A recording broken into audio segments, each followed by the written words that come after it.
달리신 예수님을 바라보라는 말씀 제목으로 같이 은혜를 나누도록 하겠습니다. 십자가에 달리신 예수님의 이야기는 모르는 사람이 없을 정도로 유명한 이야기입니다.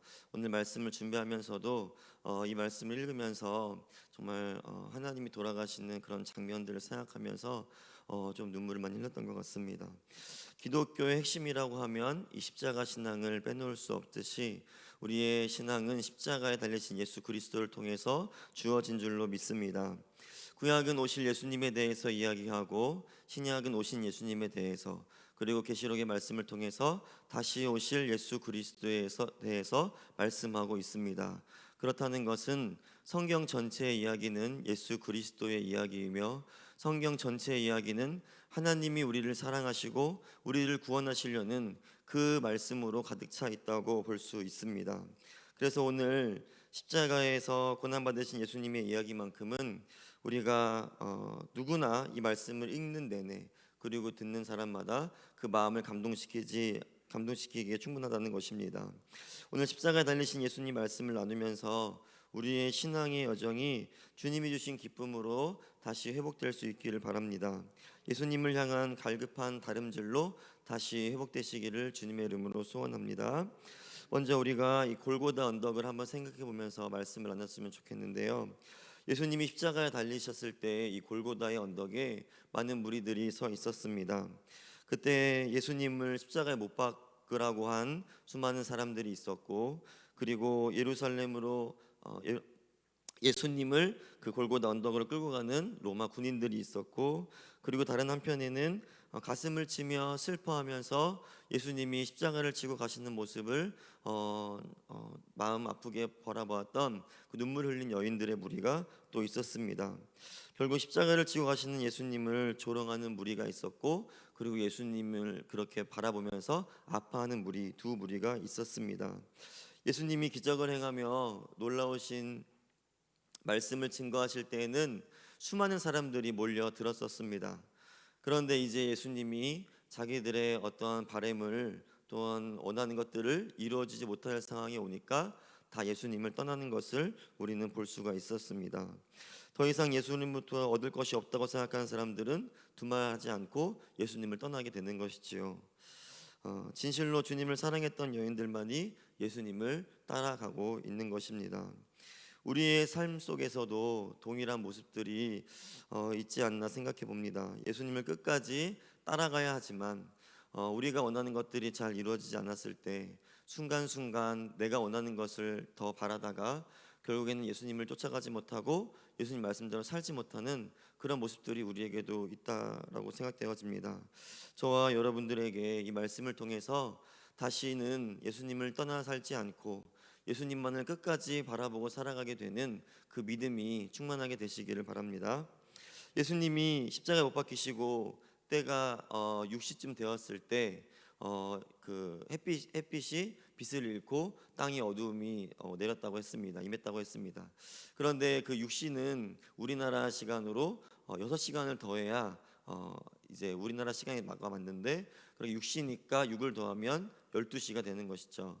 예수님이 십자가 달리시고 12시쯤 되었을 때 하늘에 어둠이 임하기 시작했고, 그리고 그 어둠이 임하고 나서 3시간 동안, 오후 3시가 될 때까지 예수님이 하늘로 그 목숨이 다하실 때까지 3시간 동안 어둠이 내렸던 것을 우리는 말씀을 통해서 볼 수 있습니다.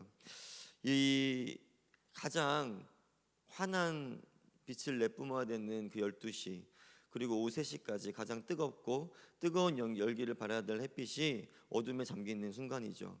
여러분, 어둠이라는 것은 성경에서 우리의 무지를 얘기하고 또 심판을 이야기합니다. 하나님의 심판, 그리고 우리의 어리석음을 어둠에 빗대서 얘기할 때가 있습니다. 출애굽기 10장에 보면 10가지 재앙을 내리실 때 이 어둠이 임했던 것을 우리가 알고 있는데, 10가지 재앙 중에 9번째 재앙이 바로 이 흑암의 재앙이었습니다. 흑암의 재앙이 내리는데, 흑암의 재앙이 그 애굽의 온 땅을 덮었을 때 그 표현하기를 손으로 더딜 만큼의 어두움이 임했다라고 했습니다. 다시 말하면 눈으로는 도저히 분간이 안 되는 그러한 캄캄한 어둠이 임했다라는 것이죠. 그것은 이스라엘뿐만이 아니라 애굽에 있는 모든 사람들에게 이제 곧 그들의 무지로 인한, 그들이 하나님을 알지 못하는 것으로 인한 하나님의 심판이 그들에게 임할 것을 말씀하시는 경고 같은 것이었습니다. 열 번째 재앙을 여러분 다 아시죠? 열 번째 재앙은 첫 번째 태어난 것은 다 죽는 그런 죽음이었습니다. 그런 심판이었습니다. 그래, 그런 재앙이 임하는데, 그 재앙이 임할 때 모세를 통해서 하나님이 말씀하시기를 어린 양의 피를 잡아서 그 피를 문설주에 바르는 집마다 죽음의 사자가 그 집을 넘어갈 것이라고 얘기했습니다. 그러니까 구원하시는 것이죠. 그런데 하나님의 말씀을 듣고 순종한 히브리 민족의 모든 민족들은 다 그 첫 아들과 첫 가축들이 살아났지만, 그러나 애굽에 있는 모든 가축들과 그리고 첫 장자들은 다 죽게 되고 바로의 아들마저 죽게 되었다는 것을 우리가 알고 있습니다. 그랬듯이 하나님의 흑암이라는 것은 심판을 얘기하고 우리가 무지한 우리들이 다시 깨달아야 될 것을 얘기하고 있습니다.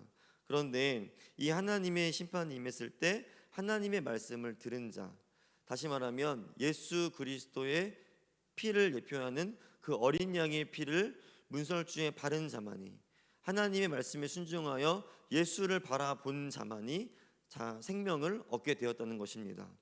그래서 오늘 예수님이 돌아가시면서 제 6시에부터 제 9시까지, 12시부터 9시까지 갑자기 천지가 어두워졌다는 것은 눈으로 볼 수 없는, 손으로 더듬을 수밖에 없는 그런 어둠이 임했다는 것은 하나님의 심판이 이제 임할 것을 이야기하고 있습니다. 다시 말하면 예수님이 돌아가시는 그 시점은 누군가에게는 구원과 영원한 생명을 얻는 시점이 되지만, 누군가에게는 이제 심판의 날을 기다리는 심판의 날, 말세가 되게 된다는 것입니다. 그래서 예수님의 십자가의 죽으심과 부활을 이후로 우리는 말세를 살고 있는 것입니다. 이 중에서도 예수님을 믿고 따라가는 자는 반드시 영원한 생명으로 구원을 얻겠지만, 예수님을 따라가지 못하는 자들마다 하나님의 영원한 사망에 이르는 심판이 있게 되는 것입니다. 우리 모두는 이 골고다의 언덕에 있는 것처럼 이 예배에 참여한 우리 모두가 정말 하나님의 그런 심판과 또 하나님의 그러한 통치 속에서 정말 우리의 무지함을 다시 한번 깨닫고 예수님을 바라보게 되는 그런 믿음이 있으시기를 축원합니다. 이 골고다 언덕은 그래서 인간의 무지함으로 꽉 차 있는 것입니다. 아무도 예수님을 알아보지 못하고 보지 못하고 믿지 못하는 그러한 무지함으로 가득 차 있는 곳이고, 그리고 불합리하고 불법적인 처형의 현장으로서 하나님의 심판이 임할 수밖에 없는 그러한 장소라는 것입니다. 예수 그리스도는 십자가의 고난을 통해서 무지한 인간들을 구원하러 오셨고, 그리고 사랑의 언약을 성취하러 오신 것입니다. 오늘 본문에는 두 행악자의 이야기가 나오고 있습니다. 다른 본문에는 나오지 않는 이 두 행악자의 그 대화를 통해서 우리도 심판의 길로 가는 것이 아니라 정말 하나님의 축복의 자리로 나아가게 됐으면 좋겠습니다. 우리의 신앙생활은 주님께서 죽으실 때 죽고, 그리고 다시 사셨을 때 다시 살아서 영원히 들어가는 그 하늘나라에 갈 때까지 우리는 하나님을 붙잡고 예수님 붙잡고 나아가면서 승리하는 여정이 되는 줄로 믿습니다. 그리스도의 죽음으로 주님의 자녀들은 이제 새로운 생명을 얻게 될 것입니다. 그리고 그 생명을 가지고 하나님이 주시는 놀라운 사랑과 축복의 삶들을 우리를 통해서 흘려보내야 될 줄로 믿습니다. 이제 예수님께서 십자가에 달리셨을 때 그곳에 모인 사람들이 예수님을 조롱했습니다. 그리고 예수님과 함께 달렸던 두 죄인들, 그러니까 두 행악자라고 표현하는 그 행악자들도 예수님 양편에 달렸습니다. 주석을 보면 예수님이 이 행악자, 범죄자, 예수님, 범죄자 이렇게 나열되어 이렇게 있어서 이렇게 십자가에 달리신 것은 예수님을 죄인 중에 하나로 분명하게 나타내기 위하려는 그런 정치적인 수작이었다, 뭐 이런 추측들을 이제 하는데요. 그도 그럴 것이, 예수님은 죄인으로서, 그리고 그 인자로서가 아니라 정말 죄인으로서 그렇게 대우받지 못하고 죽으실 수밖에 없는 그러한 하나님의 말씀을 성취하시기 위해서 그렇게 돌아가실 수밖에 없었던 것이죠. 그래서 그 사람들이 그 예수님을 바라보면서 메시아라면 당신을 구원하라, 메시아라면 우리만 구원하는 것이 아니라 당신도 좀 구원할 수 있지 않냐, 이런 말로 이제 예수님을 조롱하고 희롱하게 했습니다. 그런데 그때 옆에 양편에 달렸던 행악자들도 똑같이 예수님을 비방했다라는 것이죠. 그런데 그 비방했을 때 다른 한쪽에 있던, 이게 오른쪽인지 왼쪽인지는 잘 모르겠지만 하여튼 다른 한쪽에 있던 행악자가 이렇게 얘기를 합니다. 당신은 하나님을 두려워하지도 않느냐, 이렇게 말하는 것이죠. 무슨 일이 있었는지 모르겠지만 하여튼 한편에 있던 사람이 예수님을 조롱합니다. 당신이 만약에 그리스도라면 당신을 구원하고 그리고 우리도 구원하라, 뭐 이렇게 얘기를 합니다. 그러니까 한쪽에 있던 사람이 어떻게 그렇게 얘기를 하느냐, 하나님의 심판이 두렵지도 않느냐라고 이렇게 얘기를 하는 것이죠. 그 사람은 그렇게 말했다라는 것으로 보아서 정말 하나님이 심판이 두렵다라는 것을 알았고 심판이 있다라는 것을 믿었고, 그리고 정말 자기가 행한 죄가 얼마나 무섭다라는 것을 아마 깨닫고 있었던 것 같습니다. 예수님을 믿지 않더라도 우리는 하나님께서 주신 선행적인 은혜가 있습니다. 그것을 양심이라고 말하죠. 그런데 그 양심을 통해서 우리는 늘 깨닫게 됩니다. 내가 무엇을 잘못했는지, 그리고 그 양심이 나를 찔러서 내가 무엇을 잘못했는지를 내가 알게 하죠. 그것이 느껴지지 않으면 그것을 화인 맞은 양심이라고 그러더라고요. 양심이 제 기능을 발휘하지 못하는 것이죠. 그런데 하나님이 주신 은혜로 말미암아 그 양심이 발휘되면 자기가 죄인인 것을 알게 됩니다. 자기가 잘못하고 자기는 무지하고 자기는 연약하고 부합하다는 사실을 알게 되는 것이죠. 그래서 그 사람이 볼 때는 예수님은 죄가 없으셨습니다. 그래서 이 사람은 죄가 없다라고 이야기를 합니다. 당신이 잘못해서 십자가형을 받는 것이지만 이 사람은 내가 보니까 죄가 하나도 없는데 무슨 말을 하는 것이냐, 이렇게 얘기를 하는 것이죠, 오늘 말씀 속에서.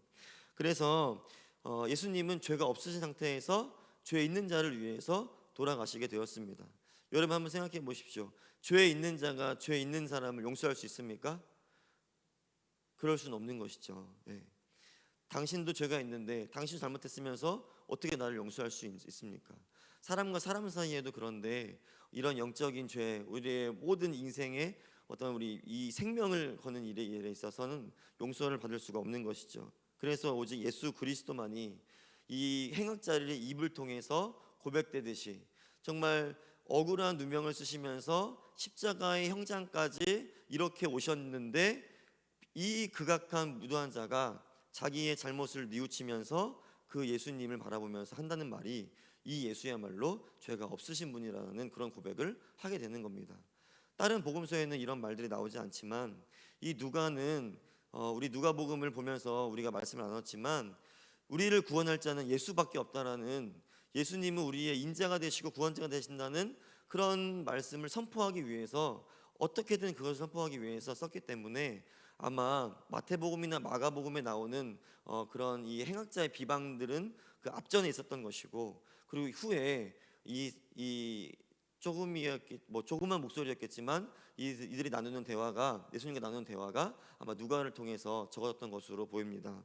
그래서 결국에는 이 누가복음의 이 말씀을 통해서 정말 예수 그리스도만이, 죄 없으신 이분이야만이 죄에 있는 우리를 용서하시고 우리를 참 자유함 그리고 영원한 생명으로 인도하실 수 있는 분이라는 것을 확인하여 주는 것입니다. 우리가 믿는 예수님은 우리의 진정한 구원자가 되시는 줄로 믿으시기를 바랍니다. 하지만 예수님은 결국 양편의 모든 행악자에게 같은 취급을 받으며 돌아가셨습니다. 그런데 이 옆에 있던 한 행악자는 왜 예수님을 바라보면서 이렇게 예수님은 죄가 없으시고 예수님은 이러시다라고 고백을 할 수 있었던 것인지 한번 생각을 해봤습니다. 왜냐하면 이들이 지금 당신이 메시아라면 당신을 스스로 구원하십시오라고 얘기하는 것은 우리가 알고 있는데 누가복음 4장에서도 사탄이 예수님에게 이렇게 말했었습니다. 사탄이 예수님이 40일 금식한 후에 예수님을 광야로 끌고 와서 시험하는데, 그때 예수님에게서 예수님을 성전 꼭대기로 올라놓으시고 예수님에게 이렇게 말씀하시죠. 여기서 뛰어내리십시오. 뛰어내리면, 아니 뭐 십시오 아니고 뛰어내리라 뭐 이렇게 하시는데 어쨌든 뛰어내리라. 그래야면 하나님이 네가 하나님의 아들이라면 네가 구원을 받지 않겠냐, 뭐 이렇게 말씀을 하십니다. 그때 뭐라고 하시죠? 주 너의 하나님을 시험하지 말라라고 말씀하십니다. 마귀의 특징이 뭡니까? 믿지 못하고 시험하는 그런 특징을 가지고 있습니다. 예수님을 바라보면서도 예수님을 시험하시는 분들이 계세요. 예수님, 제가 이렇게 하면 이렇게 해주실 거죠? 제가 이렇게 기도했는데 이렇게 해주실 거죠? 막 이렇게 시험을 하시는 거죠. 조건을 내걸고 정말 하나님이 움직이는지 안 움직이실지 그렇게 나아가는 분들이 계시다는 것입니다. 하지만 예수님은 시험 받으시는 분이 아닙니다. 예수님은 우리의 머리로 이해할 수 있는 분이 아닙니다. 오직 예수 그리스도는 우리가 믿음으로 바라볼 때, 바라볼 때 우리가 자신을 알게 되고, 그리고 진정으로 우리가 주님을 고백하게 되는 그러한 주님이 되신다는 것입니다. 그런데 이 행악자가 이제 회개를 하셨잖아요. 회심을 했잖아요. 그런데 이 회개의 회심은 도대체 어떻게 이루어진 것일까? 여러 가지 추측이 있을 수 있는데요. 하나님을 두려워하지 않느냐라고 얘기한 것으로 봐서 하나님을 믿었던 사람이었던 것 같습니다. 그리고 그 유대인 전체가 정말 다시 오실 메시아를 기다리고 있었다라는 걸 생각할 때, 이 사람도 죄를 지었긴 했지만 그래도 이 사람의 사상 속에는 정말 하나님이 다시 심판으로 오실 텐데 우리 빨리 구원자가 오셨으면 좋겠다라는 어떠한 그런 사상이, 믿음이 그 삶에 깔려 있었다라고 보여집니다. 뭐 이렇게도 얘기하고요. 아니면 십자가에 달리신 예수님이 어떤 이야기를 하셨을 때 그 얘기를 듣고 믿음이 생겼을 수도 있습니다. 그런데 거기에 대한 단서가 34절에 있습니다. 오늘 읽지는 않았지만 우리 말씀을 띄워주시면 한번 같이 읽어보도록 하겠습니다. 같이 읽어보겠습니다. 시작. 이에 예수께서 이르시되 아버지 저들을 사하여 주옵소서. 자기들이 하는 것을 알지 못함이니이다 하시더라. 그들이 그의 옷을 나눠 제비 뽑을세. 아멘. 네, 예수께서 이르시되 아버지 저들의 죄를 사하여 주옵소서, 이런 기도를 드리시는 겁니다. 지금 이들이 십자가 형틀에 서 있는 중인데 예수님을 계속해서 많은 사람들이 모여서 희롱하고 비방하고 조롱하고 있습니다. 그런데 그런 상황에서 이 십자가의 형틀이 어떤 것인지 아시죠? 십자가 형틀은 못을 박아놓고 이 팔과 발에 박힌 그 세 개의 못으로 자기의 모든 몸무게를 감당해야 되는 곳이 바로 이 십자가의 형틀입니다. 여러분 얼마나 고통이 있었을까요? 저희는 그 고통을 알 수 없죠.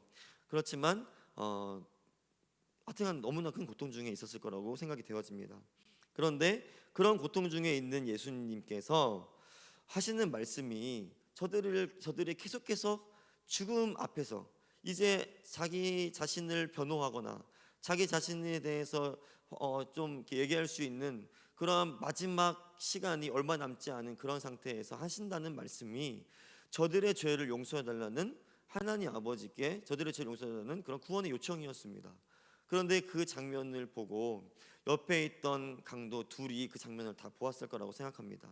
그런데 이 두 강도에게 한 강도는 그런 말씀을 듣고도 예수님을 비방하였고, 한 사람은 그 말씀을 듣고 그 마음속에 온전한 회개의 은혜가 일어나게 된 것입니다. 예수님의 십자가를 바라보면서 우리는 동일하게 예수님의 십자가를 바라봅니다. 매주 나와서 매일같이 새벽 기도에 나와서 이 그리스도가 달리신 십자가의 고난과 놀라운 생명으로 부활하신 예수님을 기억하면서 날마다 예배를 드립니다. 그런데 왜 한 사람에게는 아무런 변화가 일어나지 않고 한 사람에게는 놀라운 회개의 은혜가 임하게 된 것일까요? 예수님의 그런 모습들을 보면서 예수님이 초지일관 그들을 용서하시길 원하시고, 그들에게 화내지 않으시고, 그들에게 자기 자신을 변호하지 않으시고, 온전한 모습으로 그들에게 끝까지 그 하나님의 말씀을 그들에게 전하시고, 그들을 용서하시고, 그들을 구원해달라는 그런 요청을 통해서 예수 그리스도는 자기의 삶 속에서 하나님의 영광이 드러났습니다. 그 영광은 한 생명을 구하는 것으로 나타나게 된 것이죠. 그래서 그 예수님의 기도를 통해서 옆에 있던 한 행악자는 살게 되었습니다.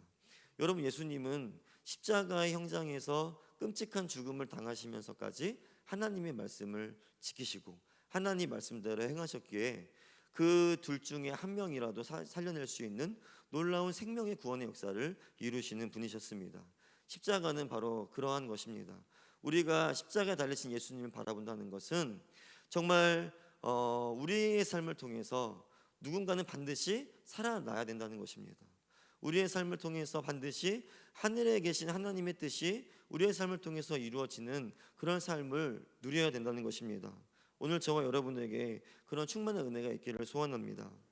그리고 나서 그 사람은 이렇게 고백을 하죠. 바로 고백은 나오지 않았지만 자기의 죄를 용서하면서 하나님, 예수님, 저도 당신과 함께 그 나라에 있게 하여 주시옵소서. 이 사람의 모든 관심과 모든 목적이 그 나라로 전도된 것입니다. 이제는 자기의 목숨을 부지하고 부질없는 추억을 생각하는 것이 아니라 오직 그 회개한 사람의 그 행악자의 소망은 오직 하나님의 나라, 그 메시아가 구원해서 데려갈 영원한 나라에 있기를 소망하는 것으로 그 온 마음이 다 바뀌었다는 것입니다. 그래서 과거의 삶을 벗어나고 이제 하나님을 두려워하기 시작합니다. 그리고 그것은 예수님을 통해서 하나님의 나라가 임하실 때 나도 그 나라에 임하게 해달라는 그런 소망과 믿음과 갈급함으로 예수님께 나아가게 되는 것입니다. 자기에게 자신이 십자가에서 죽을 수밖에 없지만 미래에는 언젠가는 저도 예수님과 함께 그 나라에 있을 수 있는 소망을 저에게도 허락해 주옵소서. 이게 바로 회개한 사람의 모습이라는 겁니다. 회개에 대해서 말씀을 많이 하시는데 이 마틴 로이드 존슨가요? 그 목사님이 쓰시는 그 책들이 많은데요. 그 책들 중에 이 회개에 대해서 다루는 책이 있습니다. 그러니까 그 책을 좀 보니까 이 회개는 그냥 우리가 우리의 지난 날을 후회하는 것으로 끝나는 것이 아닙니다. 이 회개는 정말 내가 살아온 모든 삶을 다 후회하는 것입니다. 그래서 10살이 되면 10년을 후회하고 70세가 되어서 예수님을 믿으면 그 70년의 인생을 후회하는 것입니다. 그리고 나서 그 마음속에 그 자신의 삶을 미워하고 증오하는 것으로 점철되어지는 것입니다. 그래서 자기 자신의 살아왔던 인생을 너무도 미워하고 증오합니다. 그래서 다시는 그 삶으로 돌아가지 않기로 결단하고 작정하고 어떻게 해서든지 그 삶을 벗어나서 하나님께로 나아가기 위해서 예수 그리스도의 은혜만을 붙잡기로 결단하는 인생이라는 것이죠. 그래서 그것이 바로 회개라는 것입니다. 자기의 삶을 미워하는 것이죠. 그래서 사도 바울은 그렇게 얘기하지 않았습니까? 자기 자신의 모든 것을 다 배설물로 여겼다. 어떤 목사님들은 그렇게도 말씀하시잖아요. 왜 자기가 싼 것도 자기가 먹냐고. 죄송합니다.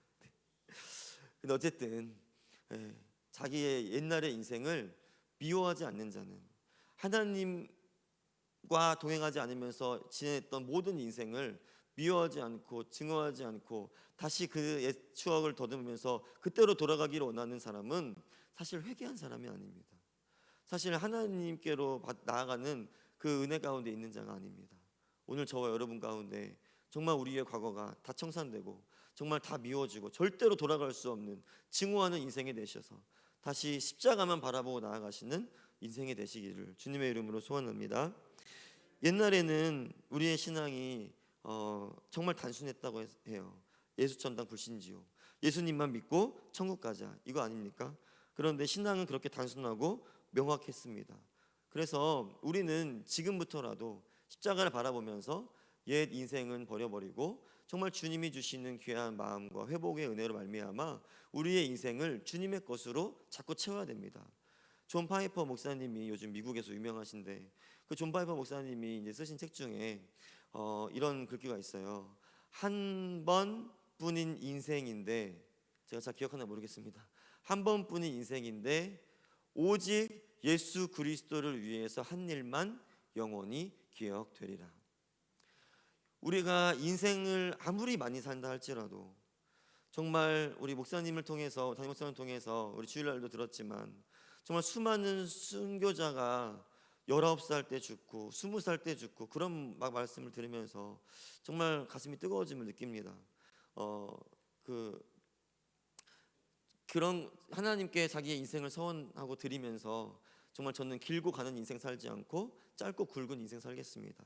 예수님과 같은 삶을 살겠습니다. 이렇게 서원하신 분들이 순교자로 가시는 게 아닙니까?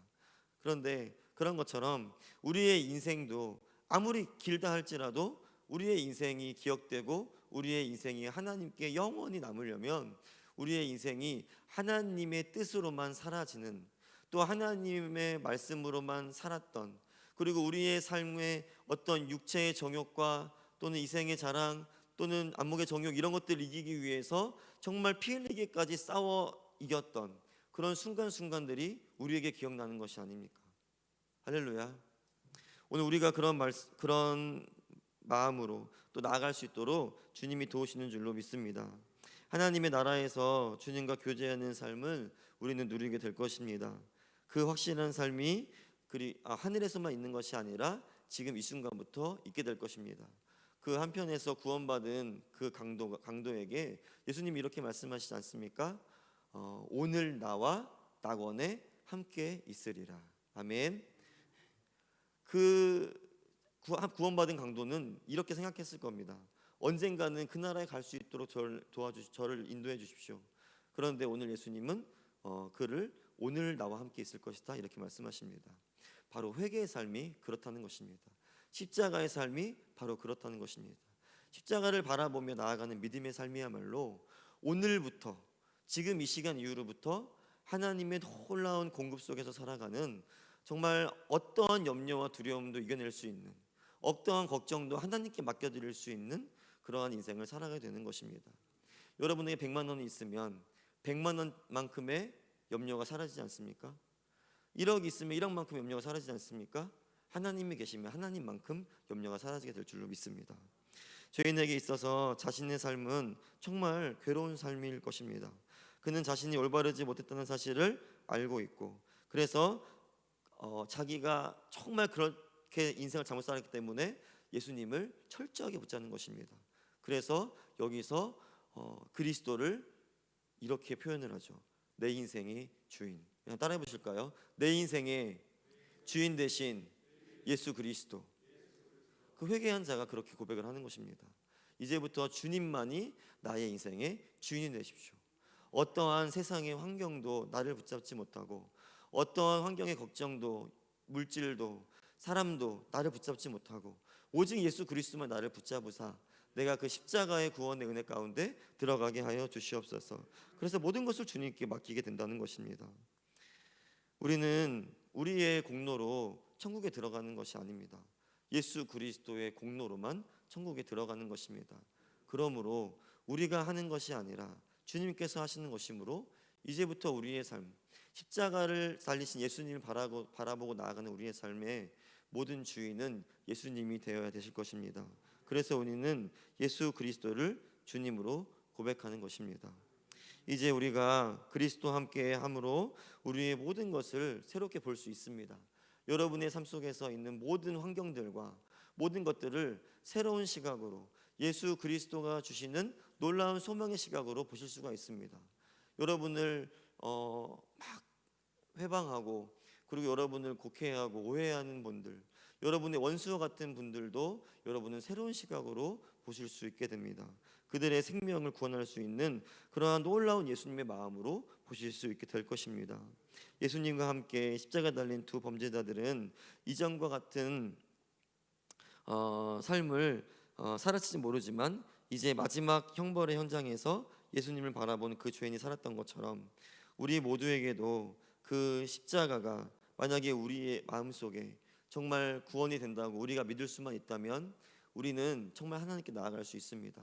특별히 우리의 삶 속에서 우리가 주인이 아니라 예수님이 우리의 인생의 주인이셔서 주님이 원하시는 것이 옳습니다 라고 따라갈 때만 그 십자가는 힘을 발휘하고 능력을 발휘하는 영광의 십자가가 될 수 있습니다. 다시 말하면, 반대로 말하면 이렇게 얘기할 수 있죠. 만약에 우리가 정말 여전히 나의 생각을 하나님께 요구하고, 그리고 나의 이익만을 하나님께 요구한다면, 하나님의 뜻을 조금도 구하지 않는 삶을 산다면 십자가는 여전히 우리에게 무능한 십자가가 될 수밖에 없다는 것입니다.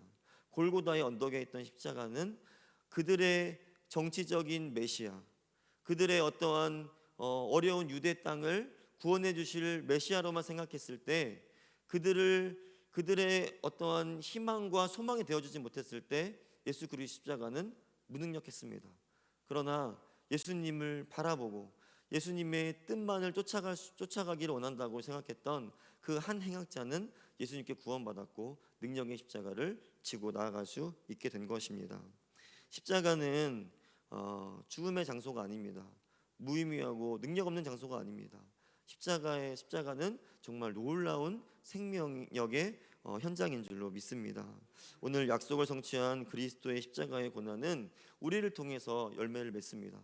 정말 예수 그리스도의 놀라운 생명력으로 오늘 우리가 살고, 우리가 때때로 고난과 낙심과 절망 가운데 있지만 그런 낙심과 고난을 절망을 이길 수 있는 놀라운 힘과 생명력이 우리 가운데 부어졌습니다.